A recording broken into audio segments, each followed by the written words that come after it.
Hello everyone.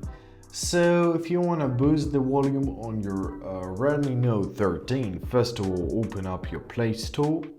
Now press search. Now you're gonna press volume booster. Find your application, press install. It's getting installed. Now press open. Press allow.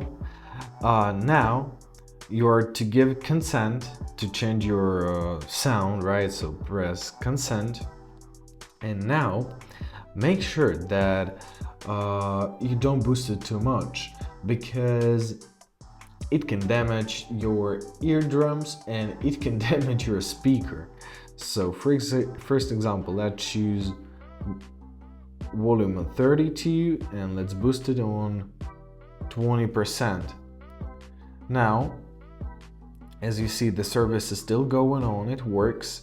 Let's go to YouTube, and if we decide to play anything, we will hear that it's really boosted. It's really boosted. For example, now let's go with it.